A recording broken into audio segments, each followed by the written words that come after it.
So going forward, now let's talk about coordination and how coordination really is involved in motor control and identifying the relationships between movement patterns and in organization of multiple motor units. Newell's quote is saying that coordination involves constraints that exist among multiple effectors. We'll talk about what effectors are later, such that the variables being coordinated obey allegiance to a simple function, right? And so effectors could be joints, they could be segments, they could be muscles, but the effectors are things that are involved in the motion and combine, create the movement pattern. So there are many ways to look at coordination, but essentially it's a temporal structure of actions and how those are combined to create this movement pattern. The temporal, whenever you hear the term temporal, think about time, so think about the time domain. And so there's some sort of relationship between different movement constructions and effectors through the body. So one is moving and turned on while another one's turned off, and now if things have a temporal relationship, meaning that they are on a similar pattern or a simple on-off, then they are easily coordinated, right? But now with this major interference as from the temporal structure, we see that if they are on a different temporal relationship, meaning oftentimes a different frequency or they beat to their own drum, that type of saying, then it's very difficult to coordinate. And we'll talk about what it's like to be in phase or out of phase going forward. But if at all, it is going to be very difficult to coordinate things that have a different temporal component. So if something's moving at 20 hertz versus something moving at 60 hertz, it's going to be hard. And hertz is how oftentimes something happens in a given time point. And oftentimes we're talking about seconds or minutes. Just understand that that's what the relationship is. So if they are on the same continuum or time relationship, it's easy coordinated. If they are on a different relationship, then it's hard to coordinate them if we can do it at all. Additionally, another thing that affects coordination is the duration of the activity. If something is done very quickly, or if it's discrete, where it has a known start and stop or beginning and end, versus something that happens continuously, like walking or running or cycling, or something that has a continuous cycle that we break up into cycles. So it all comes down when we start talking about coordination to this idea of degrees of freedom problem. And this is first represented by Nikolai Bernstein back in '67. And that with a finger tapping, it's known for. But the system had a number of independent components. And then each component needs to contains its own degrees of freedom. So if we think back to the effectors, right? If I look at just three major joints of the lower extremity, the hip, the knee, and the ankle, each one of those has multiple joints, ranges of motion, or degrees of freedom. And if you combine them together, it makes up for a greater degree of freedom problem. So this idea of being able to be coordinated means that you have to learn how to constrain or operate certain degrees of freedom to produce the motion. And these effectors are organized and controlled to maintain or obtain a desired movement. And as somebody becomes skilled or more skilled, you're able better to constrain certain degrees of freedom prior to opening other degrees of freedom. And a lot of times you'll hear this referred to as wasted motion. If somebody does not have the ability to constrain a degree of freedom, then maybe they flail their leg as it comes through, or another component of the motion that is wasted. But how are these individual effectors constrained, and how do they achieve that task by being constrained, right? So a lot of times when you talk about human motion, you'll talk about stabilizer muscles versus dynamic movers, or the primary mover. And so a lot of times these stabilizers, think about anytime you're going to throw, you need to stabilize your scapula in order for you to throw. Anytime we run or walk, we're stabilizing our pelvis during ground contact in order for us to move and use our pelvis as a muscle mover. So these ideas of that we are constraining these effectors, we utilize different muscles that are not the primary movers or the agonists, but more that they're synergistic or they're stabilizers in the process. And this idea of constraining is we are trying to reduce degrees of freedom to produce emotion. And there may be a temporal component to when certain things need to be reduced or constrained versus when they need to be free to move. So if we look at the coordination component from the discrete skill model, it seems to be controlled by a neuromuscular pattern. And this is organized in advance. So think about the concepts of unit action versus unit. A unit is a sequence of behaviors with essentially an invariant timing. Remember, invariant means not changed. And a unit action is a piece of that motor behavior that can be utilized repeatedly in various actions, producing kind of essentially the same movement. So one thing I want you to think about, and there's a body of literature that talks about reaching and grasping. And oftentimes when we reach for a pen on the table or we reach for an object, we think about this as one emotion. Reaching is the movement of the arm, grasping is the opening and closing of the hand. So what I want you to kind of think about is that idea, is reaching and grasping one motor pattern or is it two motor patterns? And is it the ability to constrain and reduce degrees of freedom while we're grasping? Or so just think about this idea of reaching and grasping and whether or not it is a single motor pattern, multiple motor patterns, or the synchronization of two motor patterns. The idea begins also to be like, when do you begin in the process of reaching to open and close your hand? And what I want you to think about for this question is mostly, now, as you reached for a utensil on the table, when did you do that? You probably reached at the very last moment just and slightly opened your grasp. But imagine something heavier. Imagine a larger rock or something on the table that you had to lift. And now do the motion and see what happens at that point when you reach and grasp. Do you open your hand much earlier? This is idea of preparation. And so this is functional aperture is what we're talking about with the separating of the thumbs and the fingers. And that is the part is grasping.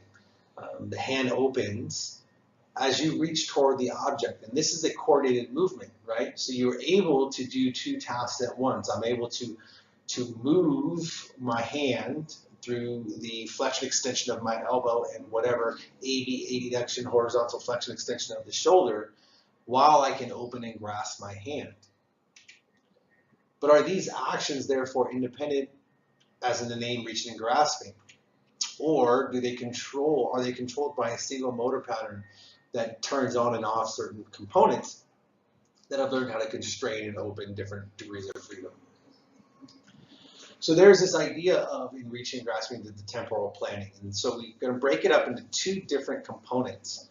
And that is the transport component, which is the one that is the arm motion that is moving the hand into place. And then you have the grip formation component. And this is the one that prepares the hand to capture whatever objects you have. And so this person's intention about whatever the object is and the task determine how the grip is formed. And like I said earlier, if you think about grabbing a pencil versus grabbing a larger rock or something more heavy, the grip formation component tends to be a little different during the transport component. So you're either going to open it up or close it earlier and later in preparation because you feel like you need to prepare for the weight or the mass of the object or the size of the object.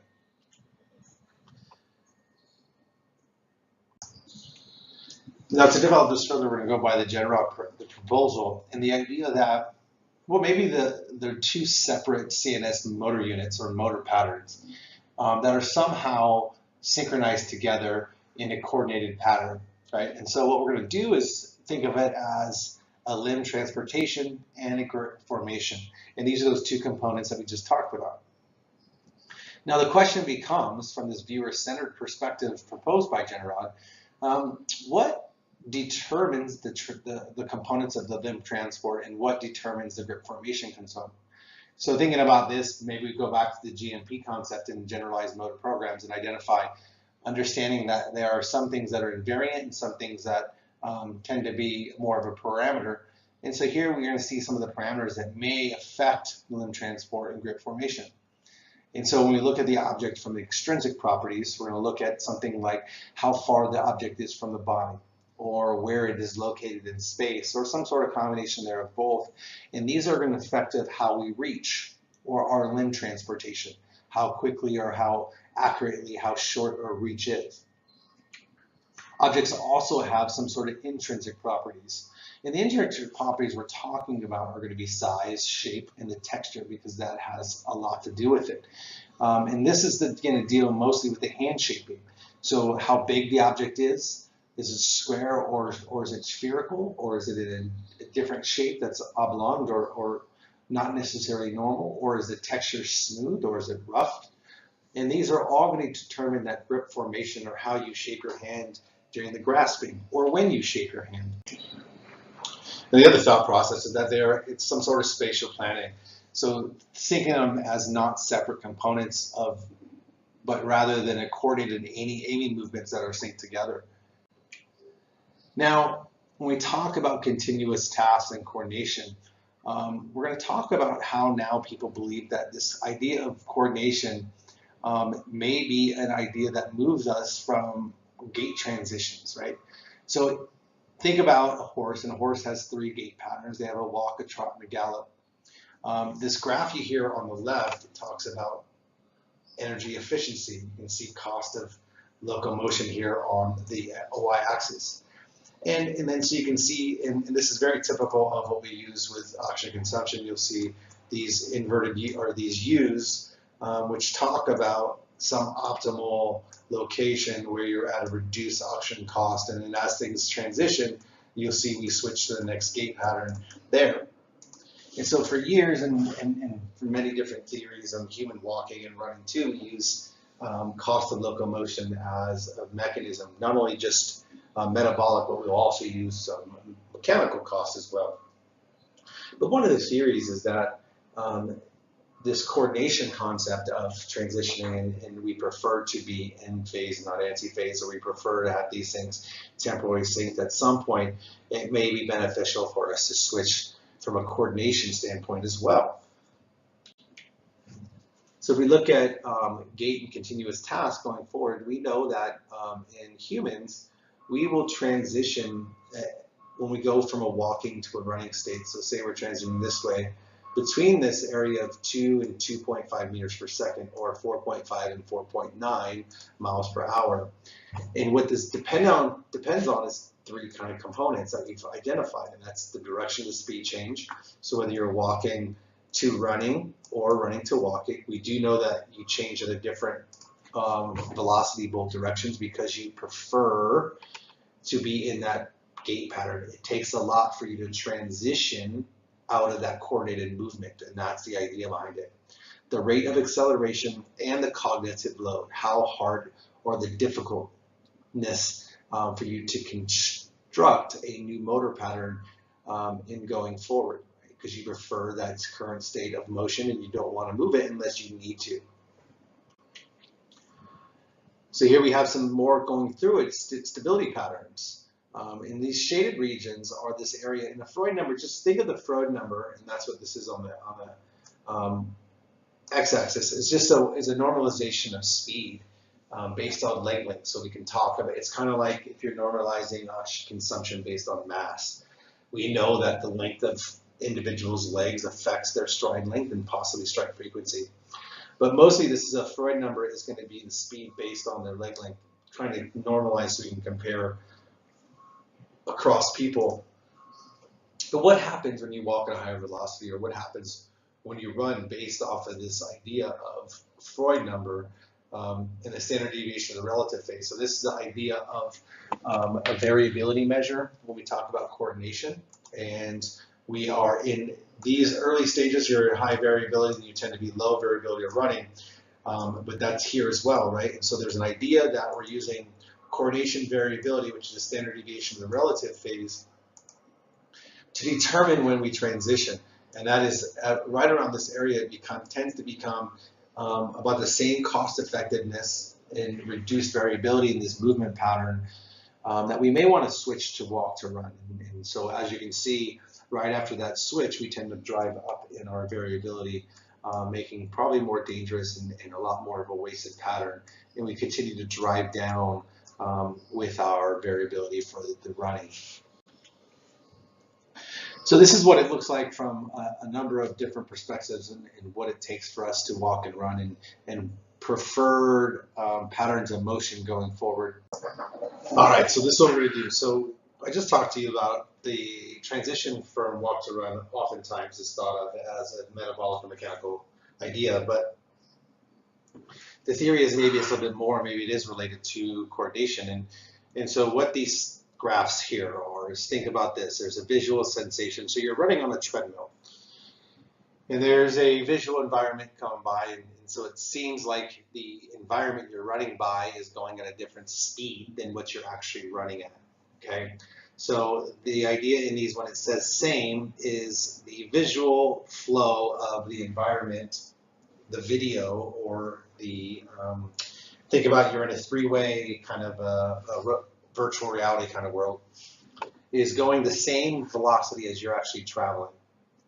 And so that's basically going to be your baseline. And so you see the walk to run transitions to 2.1 meters per second. The run to walk happens down here at 1.85-ish. Now, slower means that the visual flow of the environment, the video, is going at a slower velocity than you're actually running, and see that you can maintain your walk at a higher velocity, but you transition at a higher velocity from the run to walk. And then likewise, the faster is when the visual flow is moving faster than the walk, you actually transition to the run much sooner, and you can maintain running much longer than the walk. So this is the idea that you have this perception of you're going. Now, how does this, so this can't be a metabolic idea, right? Because you're moving the way you're moving in the environment. So this is going to support the idea that there is something other than the mechanics and the metabolic efficiency that goes into play, and the idea that you feel like you want to be in this coordinated environment. So the visual sensation shows that the environment flow around us can be also a determining factor in when we transition.